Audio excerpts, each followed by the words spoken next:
Hey guys, welcome to That Florida Feeling. How is everybody this week? I hope we're doing good. It's getting warmer again finally after that brutal cold. I'm gonna talk about this for 2 months, by the way, on the cold. And then we're gonna be in the 90s, and I'm gonna be like, you remember when it was cold, y'all? That was nice. But yeah, I hope everybody's doing good. We're well into February. I cannot believe it. I feel like this like January was 5 years and February's been 5 minutes. But I guess that kind of is what it is. Thank you to everybody who has taken time to interact with my social medias. I deeply appreciate it. Thank you for all those who've also given reviews on Spotify. And, let's see, Spotify, Apple. I saw some place else. Oh, Good Pods. Yep. Thank you for that, guys. If you have a second, I really could use a 5-star review. It's really one of the best ways to support a podcast because it just kind of moves it up and shows people that it's out there. I hope you enjoyed last week's episode because this week we're going to talk about something super fun. We're actually going to talk about the Florida State Fair. The Florida State Fair is held annually at the Florida State Fairgrounds, which is in East Lake Orient Park, or as most of us know, right outside of Tampa. It is the official state fair of Florida and includes indoor and outdoor exhibits, rides, and shows. You can see the agricultural industry just absolutely on display at the state fair, which is actually kind of cool. But of course, they offer a lot of competitions and some really cool foods. It's usually in February. It's about to start, and it usually lasts for about 11 days. It is the first state fair to be held in the United States each calendar year, and it started in 1904. In 1904, South Florida Fair Association formed and planned for a new exhibit, and it was proposed that they needed to do a fair. And so the fair was founded as the South Florida Fair in downtown Tampa, which I don't get because, like, that's not South Florida, but okay. South Florida Fair in downtown Tampa. It was renamed the Midwinter Festival a couple years later and finally changed to what we know now as the Florida State Fair, taking the name in 1915. The World Wars canceled the fairs in both 1918 and from 1942 to 1945. Other than that, it is presently run consistently. In 1975, the Florida legislature created the Florida State Fair Authority and designated it a yearly event right outside of Tampa. And it is the official Florida State Fair. By 1977, the first fair was held at the current location, we know it today, at the intersection of I-4 and Highway 301. The events at the fair include competitions in crafts like fine arts and agriculture competitions. The entries are judged and ribbons are awarded. In 2009, though, they did actually add new additions to the state fair that included a live shark exhibit and a mechanical rodeo. Because why wouldn't there be a shark at a Florida fair? Besides the venues, you could see there's actually horse races and other equestrian events that are held at the Bob Thomas Equestrian Center, which is right next door. Cracker Country, which is a living history museum of rural Florida and Florida crackers. That was actually established in 1978 around the fair. And that really does show off the frontier life in Florida, what it would have been like. And exhibits from most counties in Florida actually get to show at the fair, plus various agriculture and other state organizations, because they in this huge expo hall that they actually have as the indoor part of the fair. At the Rabbit and Poultry Barn, fairgoers can view different breeds of rabbits and even hold a newborn chickie. I think that's cute. Not my favorite part. My favorite part's the food, but, it happens. They do talk about it.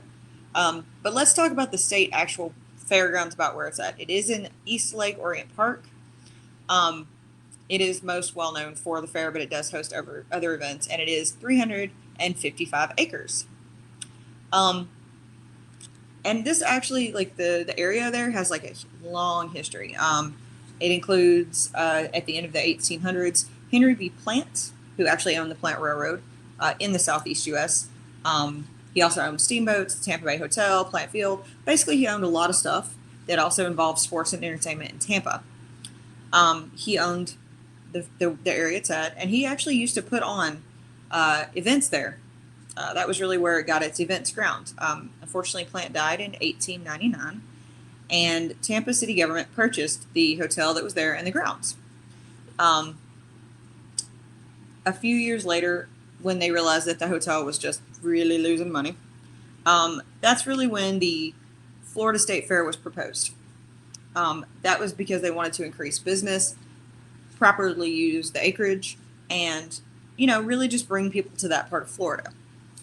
And of course, the Fair Association was created, plans were made, and that has since been where they have the Florida State Fairs.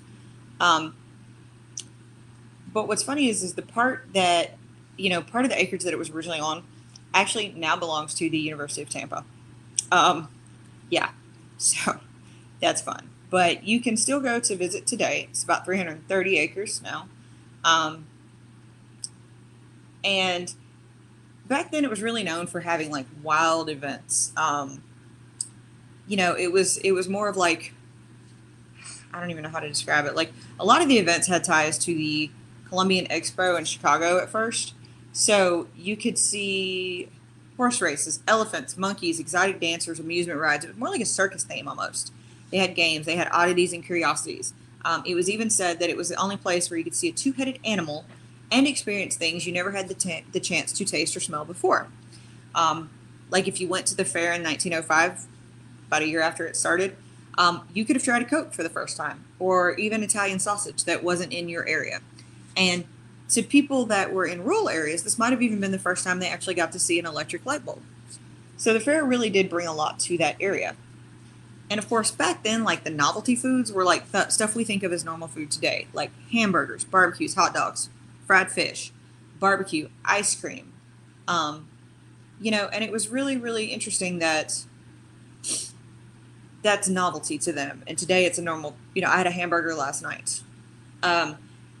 And when this really got started, they actually started to kind of coincide it with the Gasparilla Pirate Festival, because the Gasparilla Pirate Festival also began in 1904. And they pretty much held the events concurring together for 70 years. Both were intended to attract tourists to the state and draw politicians from Tallahassee. That's right. Get out and go see your people. And the Gasparilla Carnival and South Florida Fair were actually both incorporated in 1915. And that's really when it became the Florida State Fair. The Ringling Brothers also got involved a little bit because they were wintering in Sarasota starting in the 1920s. And a lot of their performers stayed in Florida. So the State Fair in Tampa and the Gasparilla Festival actually provided winter employment for these circus workers. So it's really kind of goes for everybody on this one. The growth and popularity of Future Farmers of America, the FFA. Sorry, I know about that from living in Tennessee. That actually increased the number and type of animals that were raised and shown at county fairs, more than just horses and cows. And by mid-century, it became a competition of livestock and other farm animals. Like I've seen a llama, ostriches, alpacas. It's a really, really cool place. And again, it's still some places where maybe a kid's never seen one of these up close, and that's their chance. And so, it's really great that this part of the State Fair and then formerly the Gasparilla, it's really continued to be a place where, one, people can learn, two, you can see and try new things, and three, it really gives people jobs, or it's something to look forward to every year. I did mention the Cracker Country, and it is a living history museum of rural Florida. It was established in 1978 by Mildred and Doyle Carlton Jr. The attraction features 13 original buildings dating from 1870 to 1912. The actual time frame is set in 1898. The buildings were moved from their present location from throughout the state. So these are buildings that they saved from demolition in other parts of the state and brought to this living museum. The structures are restored and furnished with antiques from the period to show an actual setting of how it would have been. The setting is even more realistic with heirloom plants, actual livestock, and skilled artisans performing chores and crafts of the necessities of the time for Florida. Costume interpreters of living history will actually talk to guests and answer questions. I think living museums are great because, you can read about it, but to actually see what it probably would have really, really, really been like is such a cool thing. I think we should have more living museums. Because it's I can read it, and you can say, oh, the winters were harsh. But if you see somebody standing there with 14 furs on and fake shivering, all right, must have been really, really cold. Although in Florida, it doesn't do that. If you wore 14 furs, you're just trying to lose weight. Um, sorry. The Mid-Florida Credit Union Amphitheater is also in this area. Um, it was actually originally named the Ford Amphitheater when it opened in 2004. Um, it holds 20,000 people, 9,900 reserve seats, and about 10,000 people fit on the grass. I love Mid-Florida Credit Union. It's a great place. I've seen many concerts there. I just think it's a really cool open venue, although it sucks in the summer, but whatever. It's a great place to go. And it's had a couple different, like for a while they were Live Nation Amphitheater, which got some major bad feedback. Sorry, going back, it went to Mid-Florida Credit Union. But the actual amphitheater itself actually got really damaged by Hurricane Milton in 2024. And it's not been replaced yet, or they're still working on it. I don't know. They just finally got the thing back on the Tropicana Field, so who knows? But Mid-Florida Credit Union is a great place to go and see bands in the Tampa area. They also have the Bob Thomas Equestrian Center, which I mentioned. It is exercising grounds, rings, 471 stalls, and it hosts various horse events, including youth and Olympic qualifiers. So it's kind of cool. There is the Expo Hall, which I talked about, which was formerly known as the Tampa Fairgrounds Arena.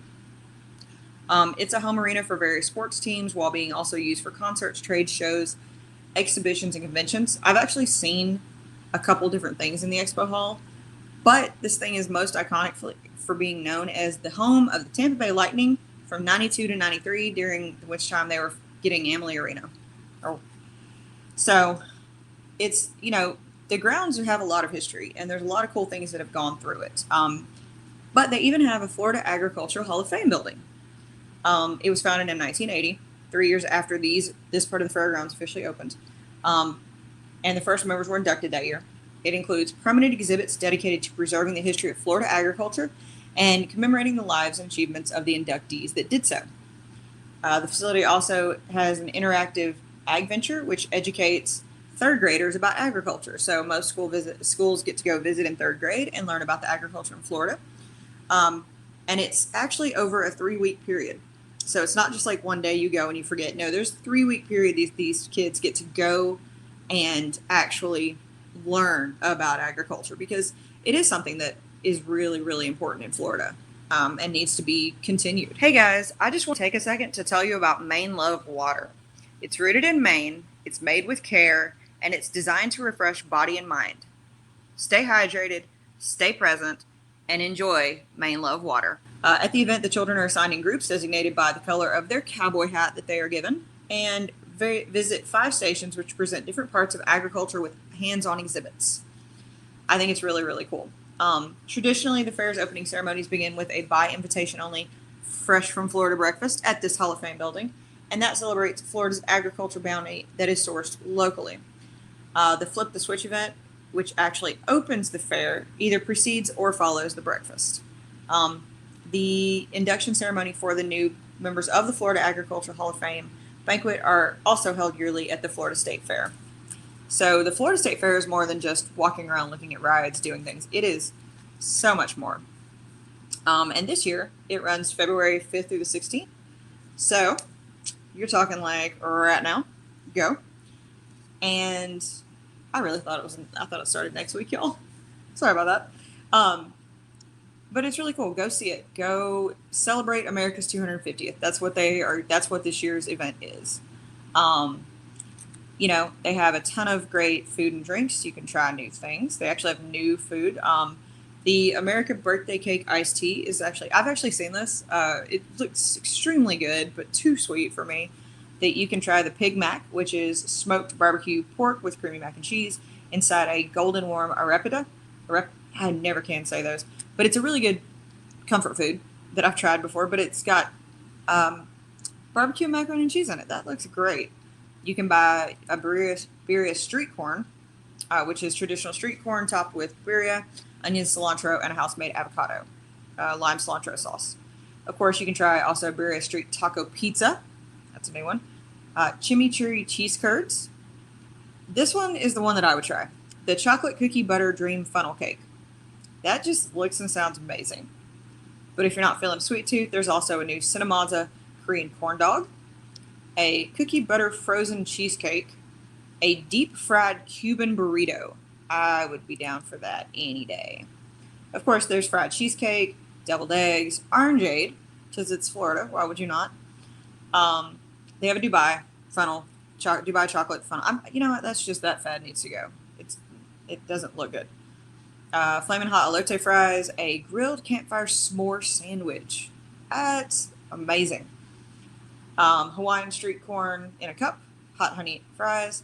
This one to me always looked the most interesting, but I've seen and heard really good things about it. You can find it at one of the vendors. Hot honey jalapeno popper donut. I know, but it looks like that sounds like the perfect combination of sweet and salty to me. You can find many variations of funnel cakes. They even have a Philly steak and cheese baked potato. I'd probably be down for that. Peanut butter fluff quesadilla. Not sure how I feel about that one. All right, now, when I saw this, I thought there's no way, and I was just kind of confused, but now I'm kind of maybe on board. A Reese's peanut butter donut burger. I can say I've tried a donut burger, and boy, they're delicious. But the Reese's Pieces donut burger, I don't know how I feel about this. It is a Nutella donut burger stacked with beef, cheese, bacon, chocolate peanut butter, vanilla icing, and Reese's Pieces. That's a lot going on there, and I don't know that I would be able to do that. Of course, you can find comfort foods like pierogies, some really good shakes and sundaes. There is a sushi corn dog, which is basically a corn dog sliced look like sushi with jalapenos on top. I'm going to give you props for that one. But then there's also a Twisted Italiano, which is basically a sausage wrapped in homemade dough and looks amazing. And these are just some of the few things that you'll find at the Florida State Fair this year for food. I think that, there's many things. They have many different events. You can see a lot of different people performing. And they also have a lot of great deals. Like $3 days, senior days, family day, salute to America. And so it's a really great place to just go and experience, Florida State Fairs. You'll get to see oddity. They had an oddities market at the Florida Fairgrounds in April after the fair, and I definitely think that one is a fun one. In fact, shout out to Christina, who works at Lawless Tattoo Studios in Pinellas Park, who does this oddities market and has some amazing stuff. And it's really cool that you can see a lot of different events, especially with the live competitions, the artists that are just amazing there. And, I think that keeping this going each year really gives people something to look forward to. You can see both amazing local stuff, community showcases. They have live performers, dancers, musicians, even some comedy. And, during some of the live shows you can check out, they have motorcycle daredevils, amazing circus acts, people on BMX bikes. You can even see sea lions. That's right, sea lions at the fair. If you've never seen an alpaca up close, go visit one. And it does run through February 16th. It is a great thing to do. It's great for the family. It is family fun. And it really does bring a lot to that area in Florida. So go check it out. It's really kind of a kickoff to spring. I hope you guys enjoyed learning about the Florida State Fair. No Florida Man this week. We're going to keep it light. But as always, guys, please drink your water, wear your sunscreen, and that's your daily dose of sunshine. This podcast is a production of Unfiltered Studios. If you would like to know more about joining Unfiltered Studios, please visit our website at unfpod.com for more information.